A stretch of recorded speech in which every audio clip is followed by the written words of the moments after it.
네,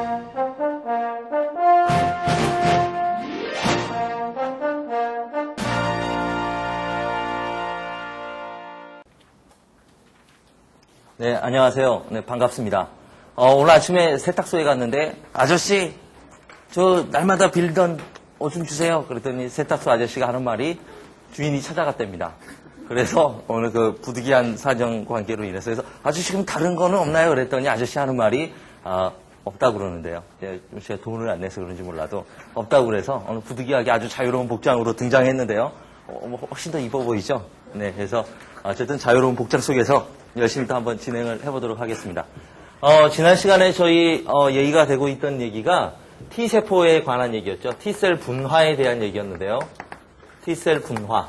그래서 어디까지 얘기가 됐었냐면은 T세포라고 하는 건 역시 마찬가지로 본메로우에서 뼈다귀에서부터 만들어져가지고 본메로에서 만들어져가지고 사이머스로 이동해서 사이머스에서 여러 가지 분화 과정을 거치게 된다.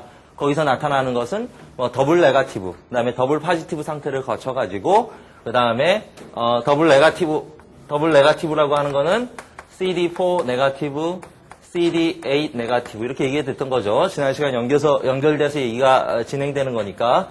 그다음 포지티브, 더블 포지티브라고 얘기했던 거는 CD4 포지티브, CD8 포지티브 어떤 상태로 이렇게 진행이 된다고 그랬죠. 이렇게 진행되다가 그 다음에는 이게 CD4 T셀이 될 것이냐, 그 다음에 CD8 T셀이 될 것이냐, 이게 두 개로 나눠진다. 이런 식으로 말씀을 드렸죠. 그래서 이제 분화 과정을 조금 더 이제 자세하게 말씀을 드려야 되는데, T세포라고 하는 것은 저희들 일반 생물학에서 이해하고 있을 때 어떻게 이해하고 있었냐면요. T셀은 서브셋이 존재한다라고 해가지고 어떻게 배웠었냐면 네 가지 종류의 T세포의 종류가 있다. 그래서 헬퍼 T셀, 그리고 서프레서 T셀, 그리고 사이토톡식 T셀, 그 다음에 T셀 중에서 DTH, 우리 오늘 얘기하겠지만은 Delayed Type Hypersensitivity, 지연성 과민 반응에 영향을 주는 T세포들이다 라고 얘기를 해서 이런 종류들을 뭐라고 보통 얘기를 하냐면은 헬퍼셀은 면역 반응을 증가시켜주는 쪽으로 예전에 생각을 했고요. 서프레서 T셀은 면역 반응을 감소시켜주는 쪽으로, 그 다음에 DTH라고 하는 거는 이 T세포들이 있으면은 어떤 지연성 과민 반응을 유발하는 쪽으로 면역 반응을 조절해 준다. 그래서 이런 종류들을 레귤레이토리 T셀이라고 얘기를 했죠. 레귤레이토리 T셀이라고 얘기를 했고 일반 생물학에서 보통 이렇게 정의가 돼 있죠. 그리고 TC셀은 사이토톡식 T셀 얘기하는 거죠. 세포 살해성 T세포. 그래서 T셀 이렇게 얘기하는 건데 요거는 직접적으로 어떤 세포에 영향을 미치기 때문에 이거를 이펙터 T셀이라고 얘기를 했죠. 이펙터 T셀. 자, 이렇게 정의를 하고 있었습니다. 그런데 생물학이라는 게 굉장히 변화가 빠르듯이 이런 개념들이 좀 변화하기 시작을 했어요. 그래서 저 T세포 분화 과정을 보더라도 일반적으로 보게 되면은 분화 과정을 거치게 되면은 프리B셀, 프로B셀 이렇게 얘기를 했죠. 분화 과정을 거치게 되면은 크게 T세포의 서브셋이 CD4하고 CD8 이렇게 나눠진다라고 얘기를 했는데 CD8에 해당하는 것은 사이토톡식 T셀에 해당하죠. 이펙터 셀에 해당하는 거죠. CD4에 해당하는 것은 레귤레이토리 T셀에 해당하는 내용이다. 이렇게 정의가 된 겁니다. 그러면 이런 S나 C는 어디로 갈 것이냐? 그래서 조금 더 자세하게 연구가 되었는데 연구가 되고 나서 보니까 사실 서프레서 T셀이나 DTH나 헬퍼셀이라고 하는 것들은 서로 다른 존재는 아니더라라고 얘기가 됐어요. 그래서 이거를 전부 다 그냥 레귤레이토리 T셀이다 이렇게 얘기를 할 수 있는데 T 헬퍼셀이라고 하는 것이 이제 새롭게 바뀐 저희들 아주 예전에 그 출판된 일반 생물학 책에는 이런 식으로 분류가 돼 있어요. 하지만은 이건 한 몇십 년 전의 얘기고 이미 T 헬퍼셀은 어떤 식으로 나눌 수 있다라고 진행이 되고 있냐면요. T 헬퍼 1, T 헬퍼 2 이렇게 나눠진다라고 얘기를 하고 있어요. 그리고 사이토톡식 T셀 그래서 두 개로 헬퍼셀은 일반적으로 CD4를 나타내고 사이토톡식 T셀은 일반적으로 CD8 이 마커를 나타낸다. 이렇게 얘기가 됐던 거죠. 저희들 저번 시간까지만 하더라도 좀 기본적인 과정이고 이랬으니까 좀 알아듣기 쉬웠는데 이렇게 진행이 하다 보니까 조금 복잡해지는 경향이 나타나죠. 자, 그래서 이렇게 나눠집니다. 그래서 헬퍼 1, 헬퍼 2라는 개념으로 나눠졌고 헬퍼 1, 헬퍼 2라는 개념 속에서 면역 반응을 어떻게 설명을 하고 있냐면 이렇게 시소처럼 설명을 해요. 시소처럼. 그래서 여기는 T 헬퍼 1이 있고 여기는 T 헬퍼 2가 있다라고 얘기해서 헬퍼 1은 일반적으로 세포성 면역 반응을 증가시킨다 이렇게도 얘기할 수가 있고요. 헬퍼 2 쪽으로 가게 되면은 이게 뭐 체액성, 휴머럴 이뮤니티, 체액성 면역 반응을 증가시키기도 한다라고 얘기해서 면역 반응이라고 하는 것이 헬퍼 1과 헬퍼 2의 파퓰레이션, 비율의 적정한 그런 조절을 통해 가지고 면역 반응이 전체적으로 유지가 된다. 이렇게 설명하고 있는 실정이에요.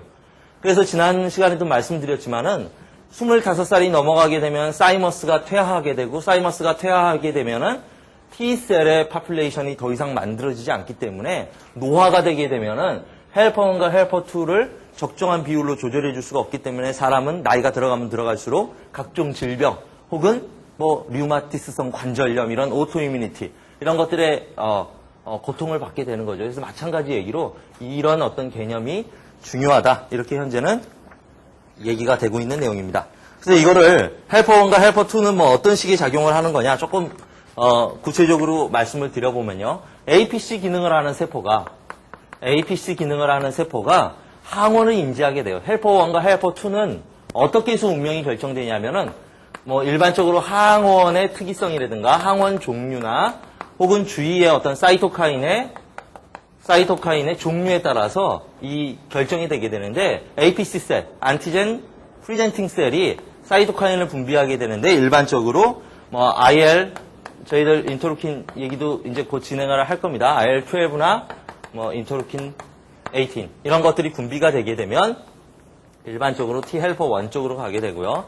그 다음에 IL-4 같은 것들이 분비가 되게 되면은 T 헬퍼 2 쪽으로 이런 식으로 진행이 된다. 이렇게 얘기를 합니다. 헬퍼 1은 전체의 면역 반응 중에서 세포성 면역 반응을 주로 증강시킨다라고 얘기했는데 사이토톡식 T셀을 액티베이션 시킨다든가 혹은 뭐 마크로파지를 액티베이션 시킨다든가 이런 식의 작용이 주된 반응이고요. 물론 자세하게 얘기하지는 않습니다.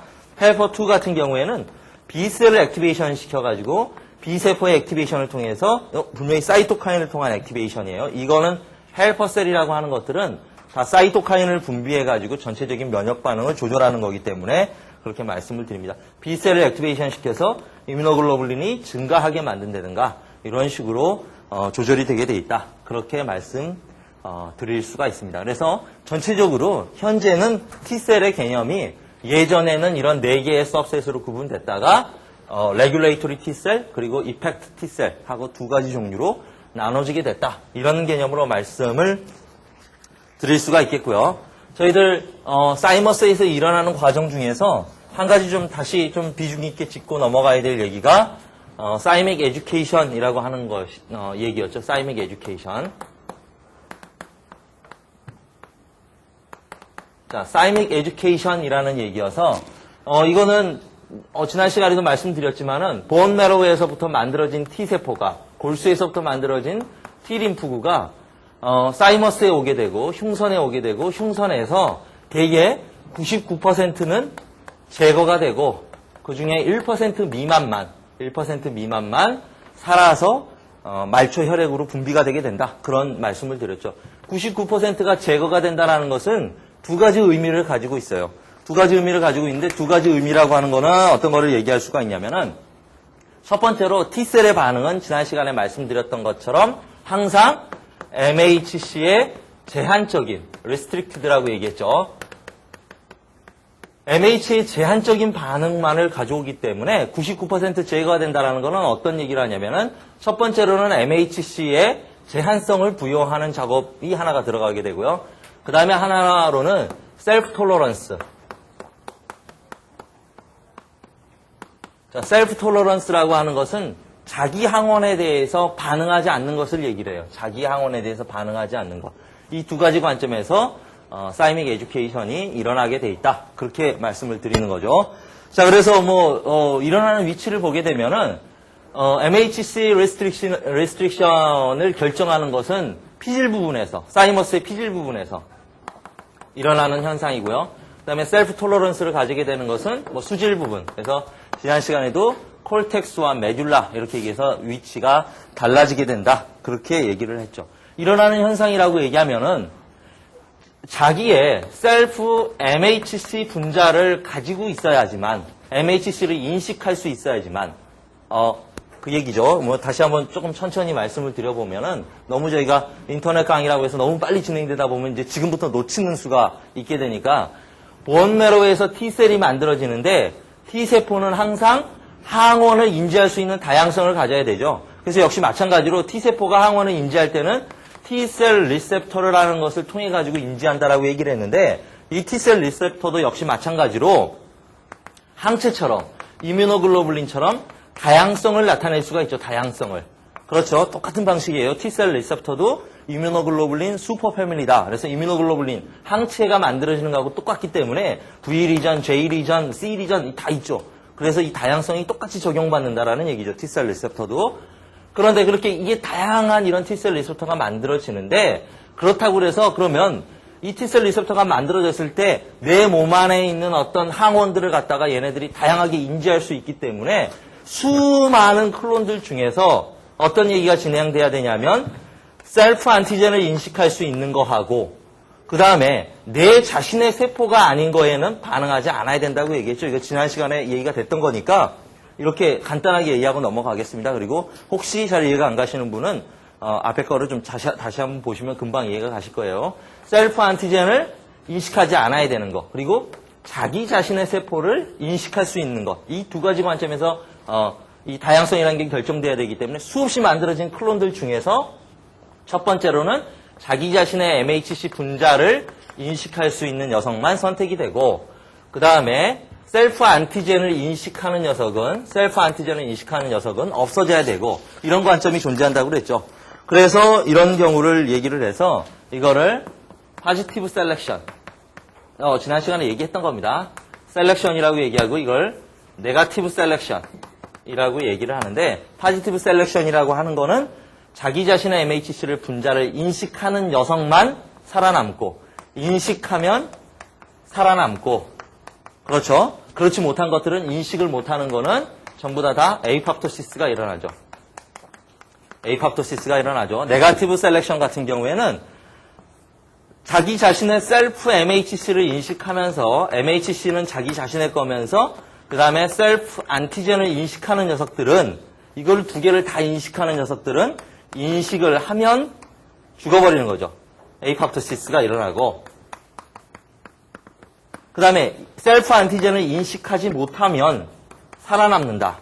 그래서 인식하면 살아남기 때문에 파지티브 셀렉션, 인식하면 죽어버리기 때문에 네거티브 셀렉션이라는 이름을 통해 가지고 이렇게 얘기를 하고 있는 거죠. 그래서 T세포는 어쨌든 간에 이런 사이머스에서 사이믹 에듀케이션이라는 방법을 통해 가지고 CD4와 CD8 T셀로 만들어져서 나오게 돼 있다.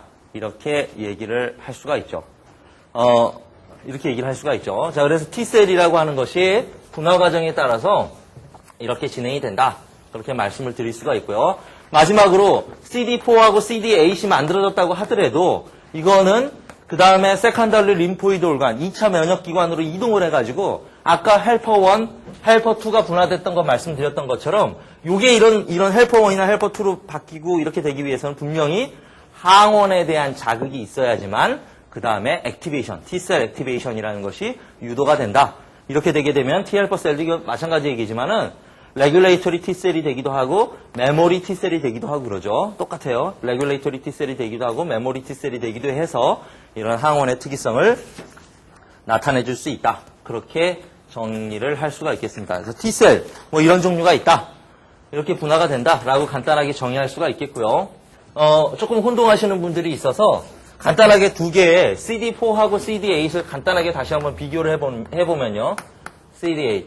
두 개를 간단하게 비교를 해보면은 CD라고 이름을 붙인 거는 말씀드렸다시피 별게 아니에요.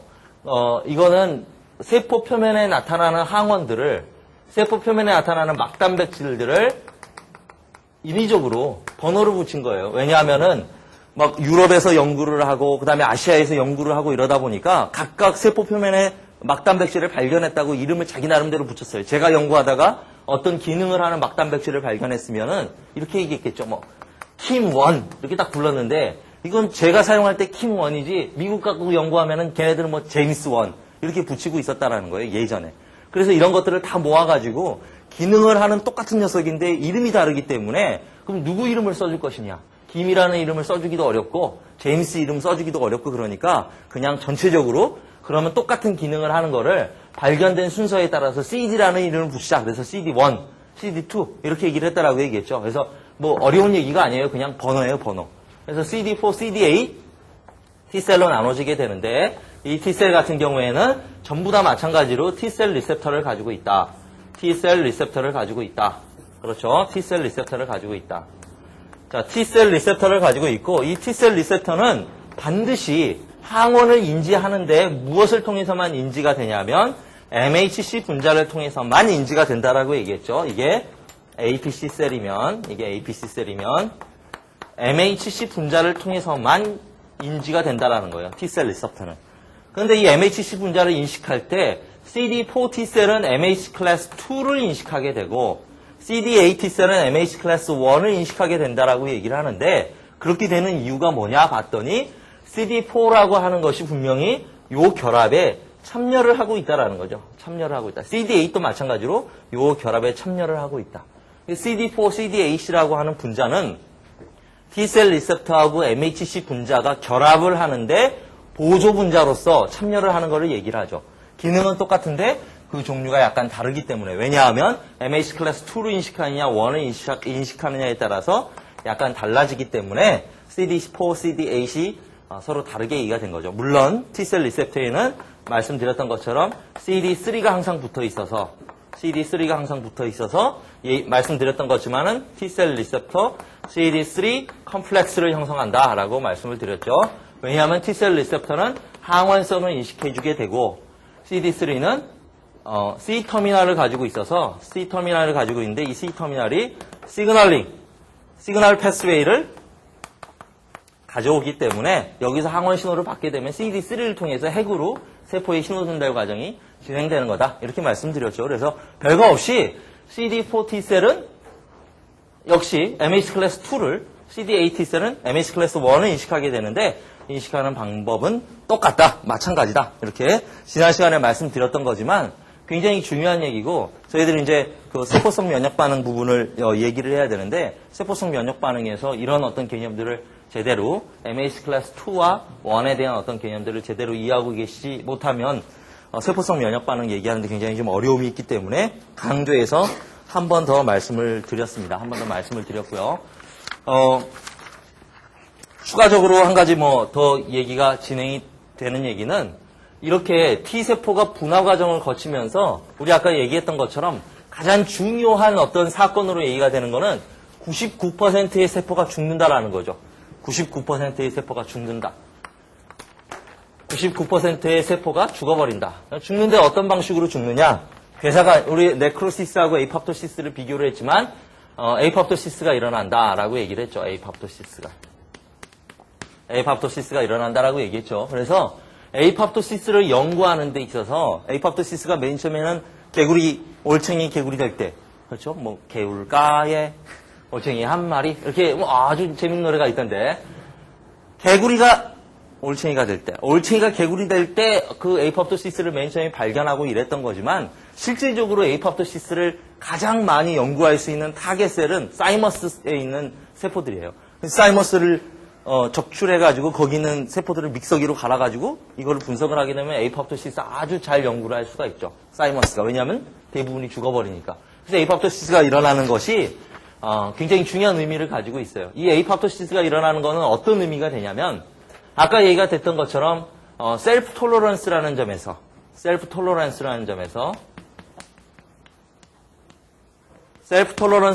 굉장히 중요하다. 그런 얘기를 할 수가 있죠. 이걸 다른 말로 얘기해가지고 뭐라고 얘기를 하냐면 셀프 안티젠에 대해서 반응하는 T세포는 없어져 버리기 때문에 클로날 딜리션이라는 용어를 쓰죠. 클로날 딜리션.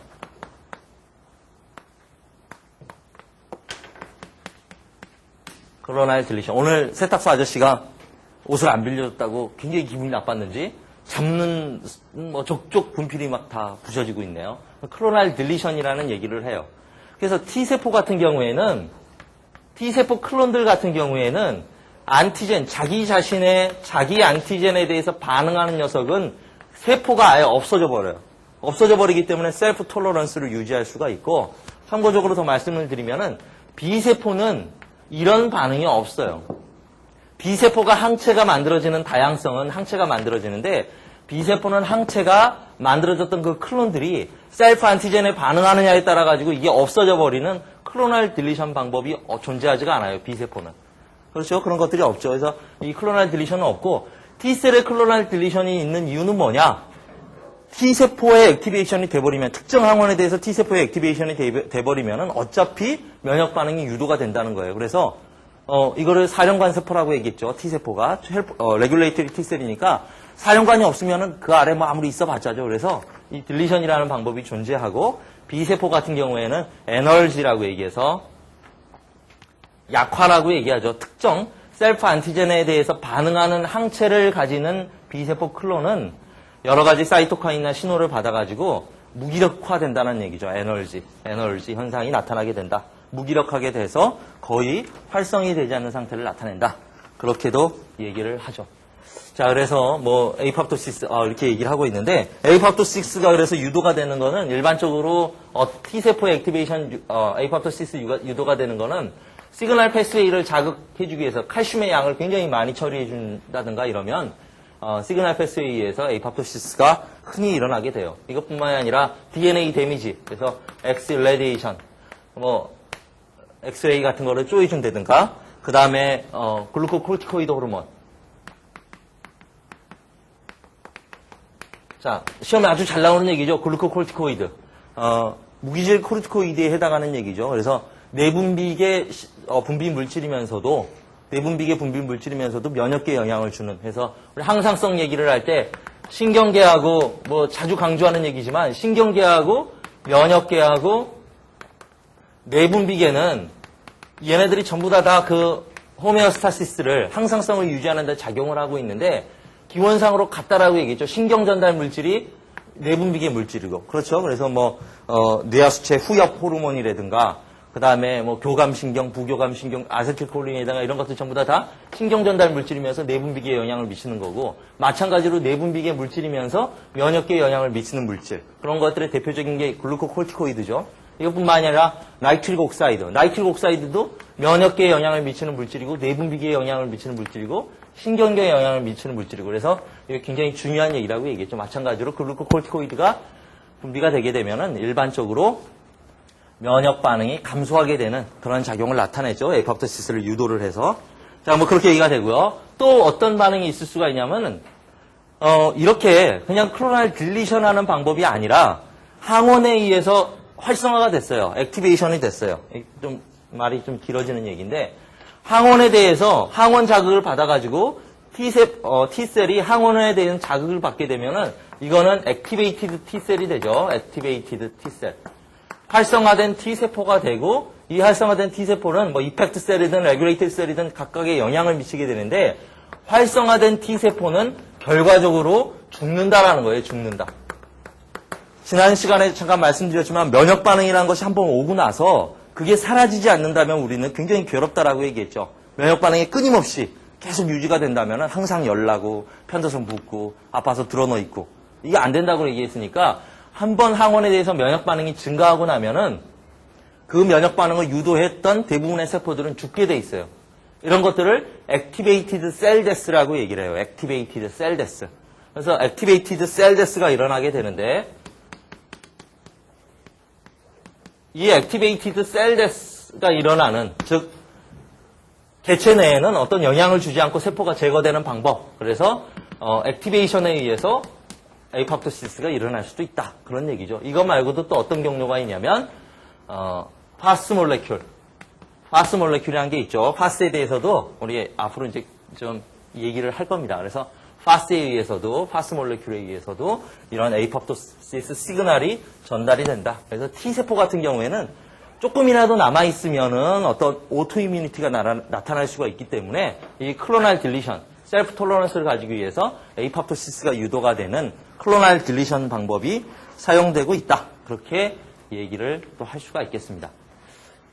자, 이런 과정이 진행될 때 가장 중요하게 또 작용되는 한 가지의 어떤 세포의 리셉터가 존재를 해요. 그래서 너무 복잡한 얘기는 안 하려고 노력을 하는데 필요한 얘기니까 이것만 얘기할게요. APC셀에서는 이렇게 항원을 전달해주게 될 때 반드시 나타나는 또 하나의 분자가 뭐냐면 B7이라고 하는 분자가 있어요. B7. 그리고 T셀에서는 CD28. 요게 있어서 B7하고 CD28이 반드시 결합을 해야만 또 이런 T셀 액티베이션 과정이 완성이 된다. 이런 점으로 얘기를 합니다. 그래서 요 B7하고 CD28 얘기를 집어넣어가지고 다시 한번 APC하고 T셀 관계를 정리를 해보면은 APC 세포는 세 가지 종류가 있죠. APC 셀은 안티젠 프리젠테이션을 할 수 있는 세포는 세 가지가 있어요. 그래서 덴드리틱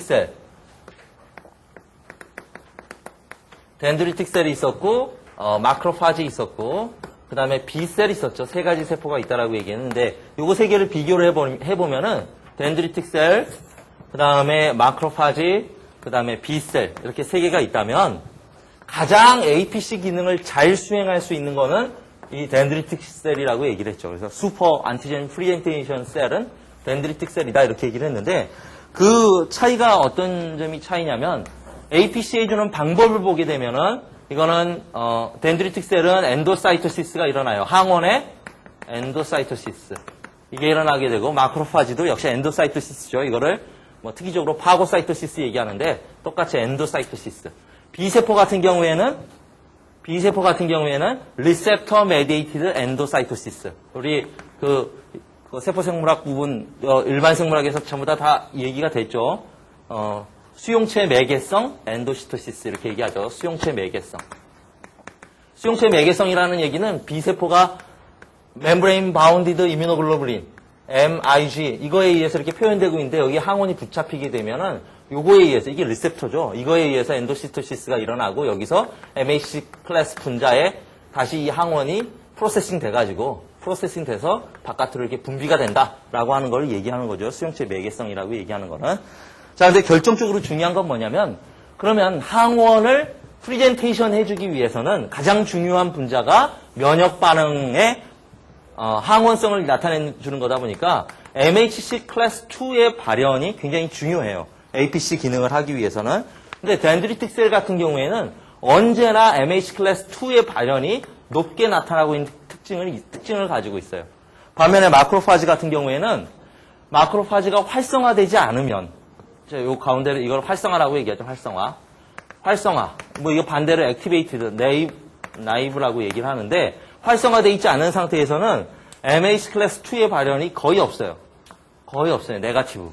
그런데 마크로파지가 활성화가 되어야지만 이게 이렇게 포지티브로 MHC 클래스 2를 잘 발현할 수 있는 형태로 전환이 되게 된다. 그렇게 얘기를 할 수가 있죠.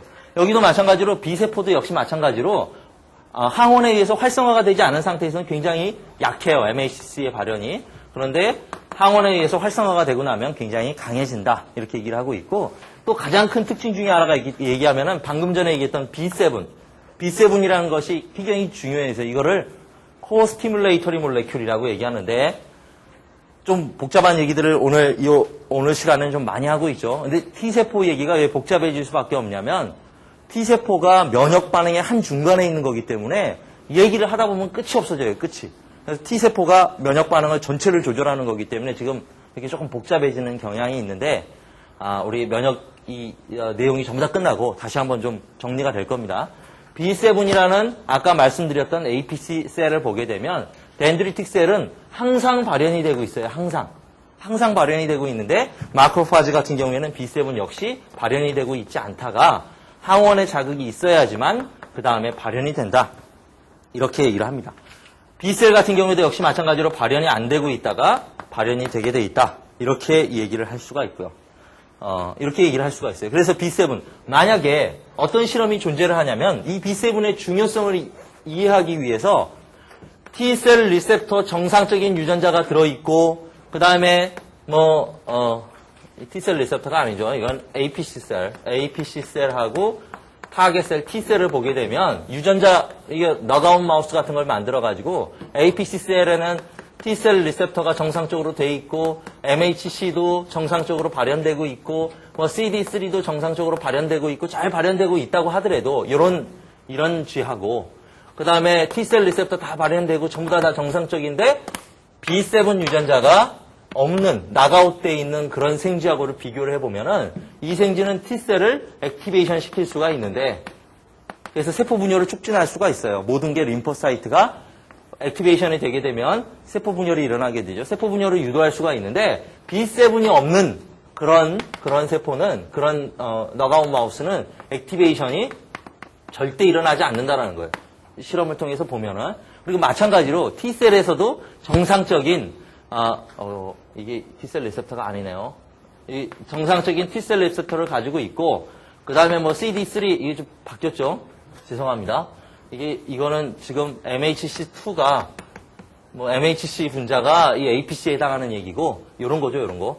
T셀 리셉터나 CD3 이런 건 정상적이고, 그 다음에 CD28이 정상적으로 발현된 거하고, 그 다음에 CD28이 정상적으로 있지 않는 유전자, 이걸 나가온 마우스로 비교해보면은, 요런 유전자가 없으면 또 절대로 이런, 항원의 전달 기능이 일어나지 않는다라는 거예요. 그래서, 이 T셀 리셉터하고 MHC 알아둬야 될 게 T셀 리셉터하고 MHC, CD3, 그다음에 CD4, CD8, 그다음에 마지막으로 B7하고 CD28까지는 알고 계셔야 정확하게 이 관계를 얘기할 수 있는 거다. 그렇게 설명을 드릴 수가 있겠습니다. 그래서 T셀 분화 과정은 그리고 T셀이 액티베이션 되는 과정은 간단하게 뭐 이런 정도로 정리를 하고요. 다른 주제. 그래서 오늘 좀 가야 될 길이 먼데 다른 주제로 사이토카인에 대한 얘기를 잠깐 또 얘기하고 또 진행을 하겠습니다.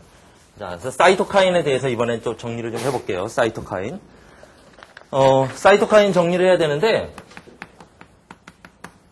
사이토카인이라고 하는 기원은 말씀드렸죠. 사이토카인이라고 하는 것은 세포들끼리 서로 신호 전달하는 걸 사이토카인이라고 총체적으로 얘기한다고 그랬어요. 그래서 이런 세부적인 사항으로는 인터루킨은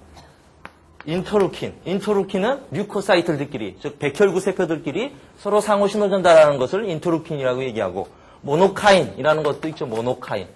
모노카인이라고 하는 것은 모노사이트, 단핵구가 세포 분열 신호 전달을 위해서 나타내는 물질, 그런 건 뭐 모노카인이라고 얘기하고 이렇게 해서 여러 가지 얘기도 불릴 수가 있는데 이게 전부 다 세포 내 서로 신호 전달하는 물질을 통합적으로 사이토카인이라고 얘기를 한다. 그렇게 얘기를 하죠. 자, 사이토카인은 어떤 특징을 가지고 있느냐? 호르몬이나 이런 개념하고도 굉장히 좀 틀려요. 그래서 호르몬처럼 역시 작용하는 방식은 오토클라인, 파라클라인, 엔도클라인. 그래서 오토클라인은 자기 스스로 영향을 받는 걸 얘기하고 파라클라인은 우리가 뭐 이웃분비 호르몬 이렇게 얘기하죠. 옆에 있는 세포에게. 엔도클라인은 혈관을 통해서 이동을 해가지고 영향을 받는 그런 특징들을 얘기하기도 하지만 좀 다른 점이 있다면은 사이토카인은 여러 세포에서 만들어진다는 거예요. 세포에서 생성. 여러 세포에서 생성된다는 게 뭐냐? 호르몬 같은 경우에는, 그쵸, 뭐, 내분비계 호르몬이니까, 쉽게 얘기하면은, 뭐, 뇌하수체 전엽에서 생성되면은, 뇌하수체 전엽 호르몬은 항상 뇌하수체 전엽에서만 생성되고, 그렇게 되는데, 이건 여러 세포에서 만들어진다는 거는, 사이토카인이 상황에 따라서 B셀에서 만들어질 수도 있고, 똑같은 사이토카인이. 모노사이트에서 만들어질 수도 있고, 덴드리틱 셀에서도 만들어질 수가 있고, 그래서 여러 세포에서 같은 사이토카인이 생성될 수 있다. 그렇게 얘기를 하는 거죠. 두 번째로는 반응의 다양성. 이거를 얘기를 할 수가 있어요. 반응의 다양성. 자, 그래서 사이토카인에 대해서는 뭐 사이토카인의 기능을 막 외우고 이런 거는 정말 면역하게 해서 의미 없는 일이에요. 그래서 여러분들 공부하실 때도 사이토카인이 이런 거다라는 것만 아시면 되지, 뭐 IL-1, 인터루킨 1이 무슨 작용을 하고, 인터루킨 2가 무슨 작용을 하고, 이런 식으로 공부를 하시는 거는 정말 잘못된 일이에요. 왜냐하면 반응의 다양성 때문에 그래요. 똑같은 사이토카인이, 한 종류의 사이토카인이 상황에 따라서 서로 다른 반응을 유도할 수 있다라는 얘기예요. 서로 다른 반응을 유도할 수 있다. 그런 얘기입니다. 그래서 이런 얘기고요. 간단하게 정리만 하죠. 그 다음에 중복성. 자, 중복성이라고 하는 것은 뭐 사이토카인 종류들 겹쳐서 기능이 나타난다는 거죠. 뭐 인터루킨 4하고 인터루킨 6 이런 것들이 뭐 똑같이 B세포 항체를 만들어내는데 뭐 도움을 주더라. 겹치는 중복성이 존재를 한다는 거죠. 중복성이 존재를 한다. 한 개의 어떤 역할에 대해서 중복성이 존재를 한다. 이렇게 얘기를 할 수가 있고요. 네 번째는 시너지 효과, 상승 효과. 시너지라고 얘기하죠. 시너지 효과도 존재한다. 중복성도 존재하지만 시너지도 존재를 한다. 시너지라고 얘기하는 것은 A는 요만큼이고 B는 요만큼이다. A는 요만큼이고 B는 요만큼이다 하는데 A하고 B하고 더해주면 A 더하기 B만큼 그런 기능이 증가한다는 거죠. 시너지라는 거는 더해진 기능만큼 증가를 한다 해서 중복성도 존재하지만은 시너지도 존재를 한다. 이렇게 얘기를 할 수가 있고요. 사이토카인은 안타고니즘이 존재를 한다. 자, 또 안타고니즘이라고 하는 것은 A라는 사이토카인이 분비가 됐는데 이 사이토카인의 기능이 B라는 사이토카인에 의해서는 억제가 되고 이런 것들을 얘기해요. 서로 기량작용이 존재한다는 거죠. 기량작용이. 이건 뭐 아까 말씀드렸던 것처럼 헬퍼 1, 헬퍼 2 사이에서의 조절작용. 이 전체가 그런 개념이에요. 그래서 안타고니즘도 존재를 한다. 자, 그 다음에 또 뭐라고도 얘기를 할 수 있냐면 여섯 번째는 캐스케이드. 캐스케이드. 캐스케이드, 저희들 시그널 패스웨이 이런 거 얘기할 때 일반적으로 나오던 용어니까, 그죠. 연쇄성을 얘기하는 거죠, 연쇄성. 캐스케이드 인덕션이라고 얘기하는데, 연쇄성이 있다라는 거죠. 즉, 어떤 세포에서부터 A라는 사이토카인이 나오면, A에 의해서 이 다른 세포가 영향을 받아가지고, A에 의해서 B가 나오고, B에 의해서 또 다른 세포 영향을 받아서 C가 나오고, 이렇게 연속성이 존재를 한다는 거죠. 연속성이 존재를 한다. 그 다음에 마지막으로 얘기를 할 수 있는 거는, 제한적이다. 제한적이다. 라고 얘기를 하는데, 제한적이다라는 거는 사이토카인의 분비가, 지속적이지 않다라는 얘기예요. 즉, 어떤 항원이 자극이 주어졌을 때, 어떤 세포에 자극이 주어졌을 때, 한 번 자극을 받았다라고 얘기해서 이 세포가 죽을 때까지 계속 그 사이토카인을 내고 있다면, 우리는 아까 말씀드렸던 것처럼, 한 번 감기 걸리면은, 1년 간다든가, 막 계속 열나고, 이런 과민성 반응, 기침하고 콧물 나고 다 염증 반응에 해당하는 거죠. 이게 계속돼서는 안 되기 때문에 대부분 안티젠 자극이 있어서 사이토카인 발현되는 것은 수시간 이내로 없어져 버려요. 이런 자극이 있은지 수시간 이내로 없어져 버리기 때문에 굉장히 제한적이다. 셀프 리미티드 이벤트다. 이런 용어를 사용하는데 굉장히 제한적인 특징을 가진다. 사이토카인이 좀 면역 반응에 있어서는 뭐 다른 세포들의 또는 호르몬의 어떤 신호전달 상호 신호전달 과정하고 약간 다른 점이 이런 점들이다. 그렇게도 얘기를 할 수가 있겠습니다. 그래서 아주 대표적인 사이토카인 종류들만 몇 가지 그냥 간단하게 얘기를 해보면은 말씀드렸던 것처럼 사이토카인에 대해서 외우고 이럴 필요 전혀 없죠. IL-1 같은 경우에는 주로 APC 셀이 안티젠을 받아들였을 때 주로 많이 분비를 해요. IL-1은. 그래서 이렇게 전체적인 면역세포들의 활성화라든가 그 다음에 수용체, 리셉터들을 많이 발현하게 한다든가 그런 특징을 가지고 있어요. 전체 면역세포를 활성화시킨다든가 물론 더 자세하게는 얘기를 안 할게요. 이렇게 얘기가 되고요. IL-2 굉장히 중요한 개념이에요. IL-2는 T 헬퍼셀에서 분비가 돼요. 헬퍼셀에서 분비가 되는데 이게 분비가 되면은 오토클라인한 형식의 가장 대표적인 예인데 IL-2가 분비가 되면은 자기 자신의 IL-2 리셉터의 발현이 굉장히 증가하게 되고 IL-2 리셉터의 발현이 증가하게 되면은 IL-1에 대해서 더 강한 자극을 받게 되겠죠. 자극을 받게 되면 그제서야 T세포라고 하는 것이 액티베이션이 된다. 그래서 T세포의 액티베이션은 항상 IL-2, 인터루킨-2하고 같이 연결돼서 진행되는 사건이다. 그렇게 간단하게 얘기가 될 수가 있겠고요. IL-4 같은 경우에는 중요하지 않은 건 좀 생략하고요. IL-4 같은 경우에는 굉장히 어려운 사이토카인들이 전체적으로 굉장히 어려워요. 이렇게 지금 제가 아니면 혹시 책에 교재에 APC 인터루킨-1은 APC에서 분비돼가지고 이런 작용을 나타낸다 라고만 이렇게 얘기할 수는 없다라는 거예요. 그 점은 분명히 기억해 두세요. 우리가 이해를 쉽게 하기 위해서 약간의 개념을 정리를 해보지만 사이토카인은 기본적으로 반응의 다양성, 중복성, 안타고니즘 이런 것들이 복잡하게 연결되어 있기 때문에 딱 한 개의 사이토카인만을 가지고 어떤 기능을 한다라고 얘기하기는 굉장히 어렵다라는 겁니다. 그래서 이런 것들은 시험 문제도 안 나와요, 사실. 나올 수가 없어요. 넘어갈까요, 그러면? 그래서 IL-4 이렇게 얘기하는데 IL-4는 아까 얘기했던 것처럼 헬퍼 2 쪽을 만들어내죠. 그래서 IL-4는 세포성 면역 반응은 조금 감소를 시켜주는 쪽이고 체액성 면역 반응은 증가시켜주는 쪽으로 또 작용하는 거다. 이렇게 얘기를 할 수가 있고요. IL6 같은 경우에는 항체의 분비. IL6 같은 경우에는 항체의 분비. 아주 일반적인 얘기만 하고 있습니다. 항체의 분비 같은 거를 촉진시켜준다. 이렇게 얘기를 할 수가 있고요. 이렇게 얘기하죠. IL8이나 IL12 같은 경우에는 T헬퍼 1하고 T헬퍼 2의 이런 파퓰레이션을 조절해주는 그런 특징을 가진다. 이런 식으로 해서 인터루킨 시리즈들을 그냥 정리를 하고요. 그래서 인터루킨이라고 얘기하는 거는 지금 되게 면역세포들 사이에 상호작용하는 것들을 이렇게 이름을 붙여서 얘기를 한 거죠. 이거 말고 이제 좀 독특한 사이토카인에 대해서 얘기를 해보면은 인터페론을 얘기하죠. 인터페론은 두 가지가 있어요. 타입 1, 타입 2 이렇게 얘기하는데 인터페론 알파, 베타하고 인터페론 감마 이렇게 얘기가 되죠. 인터페론 같은 경우에는 면역세포에서 분비도 되지만 대개 어떤 조직의 세포나 그 다음에 엔도세리얼 셀이나 이런 다른 세포에서 면역세포가 아닌 곳에서도 분비가 돼요. 조직세포에서 분비가 돼요. 이거의 목적은 뭐냐면 인터페론은 원래 목적이 조직에 바이러스가 침투하게 되면 바이러스의 증식 속도는 너무나 빠르기 때문에 면역작용이 일어나기 위해서는 바이러스의 항원에 특이적인 면역 반응이 일어나기 위해서는 7일이라는 시간이 필요한데 7일이라는 시간 동안에 아무런 대책이 없으면 바이러스에 의해서 나는 없어진다는 거죠. 여기에 바이러스가 하나 딱 들어왔는데 7일 동안 기다렸더니 바이러스가 다 증식해가지고 내가 없어졌더라. 그 얘기죠, 그 얘기. 그래서 우리의 그 조직에서는 바이러스에 대한 어떤 1차적인 어떤 방어 시스템을 가지기 위해서 조직세포 자체가 인터페론을 분비해요. 인터페론을 분비해서 인터페론의 가장 기본적인 기능은 뭐냐면 세포의 기능 정지, 세포의 대사 정지, 세포의 기능, 대사를 정지시키는 거예요. 따라서 세포에서 어떤 대사적 활성도 거의 없고 그다음에 세포 분열 같은 것도 절대 일어날 수가 없어요. 인터페론이 분비가 되면. 그래서 바이러스에 감염된 세포는 인터페론을 분비함으로써 1차적으로 무엇을 하느냐? 주변에 있는 세포들의 세포 활동을 아예 정지시켜버린다는 거죠.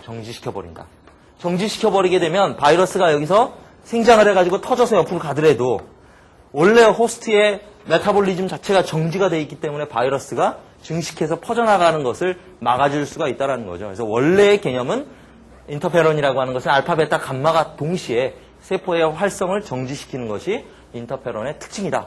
그런데 우리가 많이 얘기하던 건 뭐냐? 인터페론 중에서도 감마, 타입 2 인터페론은 감마는 이런 기능뿐만이 아니라 이게 면역세포를 활성화시켜주는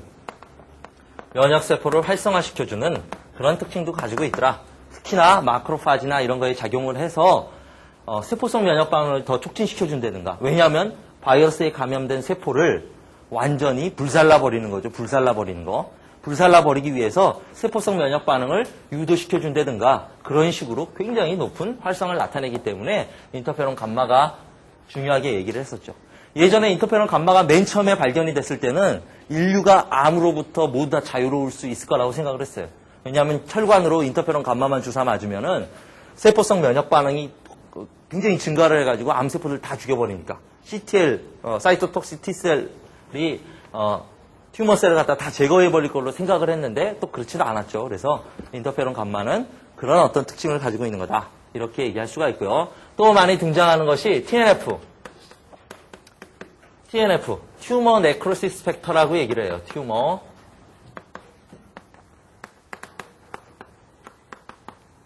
튜머 네크로시스 팩터라고 얘기를 하는데 TNF 알파, 베타 뭐 이렇게 얘기를 합니다. 알파, 베타.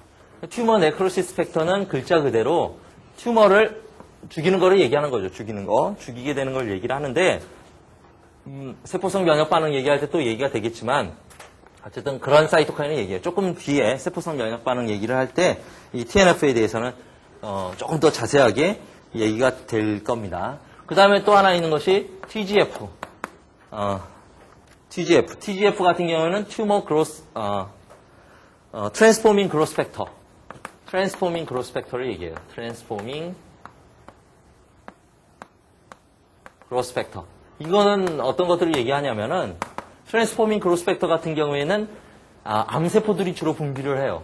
주로 암세포들이 분비를 해서 트랜스포밍 형질 전환을 시켜버리는 거죠. 암세포가 만들어지는 것을 얘기를 합니다. 그래서 튜머셀을 생장을 촉진하는 게 TGF다. 뭐 이런 정도를 얘기를 할 수가 있고요. 그 다음에 이제 여러 가지 사이토카인들 얘기하고 있는데 그 다음에 얘기하시는 것이 뭐 예전에 보면 GM, CSF 이런 식으로 얘기했는데 요새 분리해서 얘기를 하기도 해요. 그라뉴로사이트 콜로니 스티뮬레이팅 팩터, 모노사이트 콜로니 스티뮬레이팅 팩터에서 그라뉴로사이트나 모노사이트를 많이 만들어내는 세포 분열을 촉진하는 거를 이 GM-CSF 이런 식으로 얘기를 하죠. 콜로니 스티뮬레이팅 팩터. 이게 배지에다가 이 사이토카인을 넣어주면 세포들이 세포 분열이 왕성해져가지고 이 콜로니를 만든다는 거예요. 그래서 콜로니 스티뮬레이팅 팩터다. 그렇게 한 사이토카인 종류들이 이런 것들이 존재를 하고 있다. 그래서 이름 정도는 알고 계셔야 우리가 또 면역학을 좀 제대로 이해할 수 있으니까 이렇게 말씀을 드렸고요. 이런 사이토카인의 발현도 중요하지만 말씀드렸던 것처럼 IL-2 리셉터처럼 사이토카인은 리셉터의 발현도 굉장히 중요하다라고 얘기하는 거죠. 그래서 세포가 조절된다라는 거는 사이토카인에 의해서 사이토카인 발현량도 얘기할 수 있지만 발현량뿐만이 아니라 조절이 된다는 것은 사이토카인의 리셉터, 수용체의 발현에도 큰 영향이 있다라는 거예요. 그래서 이 조절이라고 하는 것은 면역 조절이라고 하는 것은 사이토카인이 어떻게 발현되느냐 그리고 리셉터의 양이 리셉터의 발현 정도가 어떻게 달라지느냐 이거에 따라서 굉장히 많은 것들이 결정이 된다. 그렇게 얘기를 할 수가 있겠습니다. 자, 뭐 그래서 사이토카인도 뭐 이런 종류로 간단하게 개념 설명을 할 수가 있겠고요. 오늘 뭐 얘기할 내용들이 좀 더 있는데 그 다음에 이제 말씀드릴 내용이 저희들 한 번도 얘기 안 했던 보채, 컴플리먼트 얘기하는 거죠. 자, 컴플리먼트, 보채를 얘기하죠, 보채. 자, 보채는 맨 처음에 어떻게 해서 발견되게 됐냐면은 항혈청을 갖다가 항혈청을 얻었어요. 뭐 어떤 그 세균에 감염이 됐던든가 박테리아에 감염됐던 그런 항혈청을 얻었어요. 박테리아에 항혈청을 얻었는데 알다시피 혈청이라고 얘기한 거는 뭐라고 얘기할까요? 혈청 뭐 이런 얘기하는데 혈장 같은 경우에는 세포성 성분이 제거가 된 거를 혈장이라고 얘기를 하고 그 다음에 혈청이라고 하는 것은 일반적으로 그 혈장 성분 중에서 알부민이 제거된 상태 그런 거를 일반적으로 혈청이라고 얘기를 해요. 뭐 혈장하고 혈청은 혼동해서 쓰기도 합니다. 그래서 항혈청을 얻어냈는데 이거는 체액성 면역 반응을 얘기를 하는 거죠. 체액성 면역 반응을 나타내는 항혈청만 얻어내가지고 원래 있던 박테리아하고 같이 섞어졌어요. 이 항혈청하고 혈청하고 박테리아하고 섞어졌는데 무슨 일이 생겨버렸냐면은 체액성 면역 반응을 나타내다 보니까 이전에는 항체의 존재만 알고 있을 때였기 때문에 항체는 박테리아를 직접 죽일 수는 없다라고 얘기를 했죠. 예전에 말씀드렸다시피 큰 저 같은 덩어리가 들어왔는데 빨래집게 아무리 살갗에서 꽂아봤자 죽지 않는다고 그랬잖아요. 빨래집게 이렇게 짚고 커피 마시러 가고 막 밥 먹고 이러면 뭐 아무 상관없잖아요. 그래서 박테리아가 들어왔는데 항체만 가지고는 이 박테리아를 제거할 수는 없어요. 세균이란 큰 덩어리를. 그런데 신기하게 혈청을 집어넣었는데 무슨 일이 생겼냐면 박테리아가 다 라이시스가 일어났다는 거죠. 용해가 일어나 버렸다는 거죠. 그래서 이게 어떤 성분에서 이런 일이 일어나는 것이냐 봤더니 그게 보체라는 성분이 있어서 셀 라이시스를 시키더라. 그래서 항체에 얘기가 됐던 거지만 항체의 체액성 면역 반응, 즉 솔루블 안티젠에 대해서 수용성 항원에 대해서만 효과적으로 반응할 수 있었던 항체의 단점을 덩어리의 안티젠에 대해서도 인솔루블한 항원에 대해서도 효과적으로 제거시켜줄 수 있는 것이 있기 때문에 그거를 컴플리먼트, 보채다 이렇게 해서 얘기가 된 거죠. 그래서 보채라고 얘기를 했고 보채는 되게 간에서 만들어져요. 간에서 만들어져요. 혈장 단백질이 대부분 간에서 만들어져요. 간에서 만들어지고 이런 보채는 되게 세린 에스터레이즈 종류들이다. 이렇게 정리를 할 수가 있어요.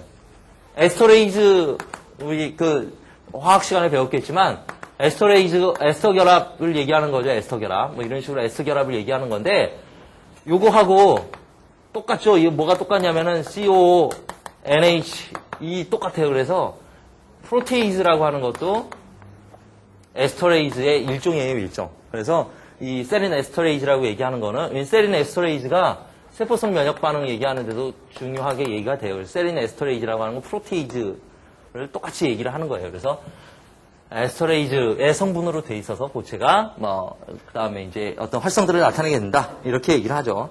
그래서 보체는 작용하는 경로를 보게 되면은 클래시컬 패스웨이라서 그냥 한글로 적으면 고전적인 경로, 대체 경로 이렇게 얘기하죠. 얼터네이티브 패스웨이, 그다음에 렉틴 패스웨이 이런 세 가지 정도의 경로로 얘기를 합니다. 그래서 렉틴 패스웨이 이렇게 얘기를 하고요.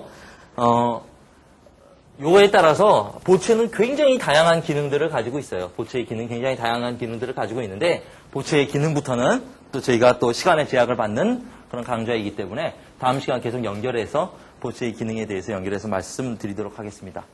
이걸로 정리하도록 하겠습니다. 네, 수고하셨습니다.